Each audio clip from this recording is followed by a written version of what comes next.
महाकृषी दर्शनमध्ये तुमचं स्वागत। पाहूयात आजच्या शेतकरी विश्वातल्या ठळक बातम्या।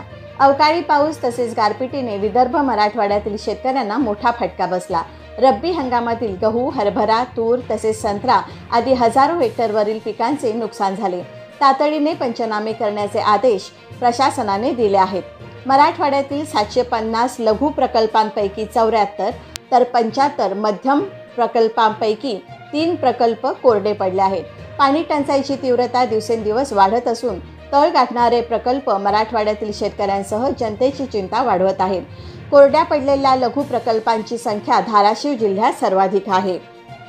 हंगामाच्या सुरुवातीला सोयाबीनचा भाव 6200 ते 6500 रुपये प्रति क्विंटल होता। भविष्यात चांगला भाव मिळेल अशी शेतकऱ्यांना अपेक्षा होती, पण सध्या बाजारात सोयाबीन 4000 ते 4200 रुपये प्रति क्विंटल दराने विकले जात आहे। त्यामुळे शेतकऱ्यांचे पूर्वीच्या तुलनेत किमान 2000 रुपये प्रति क्विंटलचे नुकसान होत आहे। गोकुळ दूध संघाकडून सीमा भागातील दूध उत्पादक शेतकऱ्यांवर मोठा अन्याय होत असल्याचा आरोप होत आहे। संघाने महाराष्ट्रातील दूध दराच्या तुलनेत म्हैस दूध दरात 2 रुपये आणि गाईच्या दूध दरात 4.5 रुपये कपात केली आहे। राज्यात सुरू असलेला अवकाळी पाऊस उघडीप देण्याची शक्यता असून आज राज्यात तापमानातील वाढ कायम राहण्याचा अंदाज हवामान विभागाने वर्तवला आहे। उत्तर भारतात थंडीचा कडाका कमी होत आहे।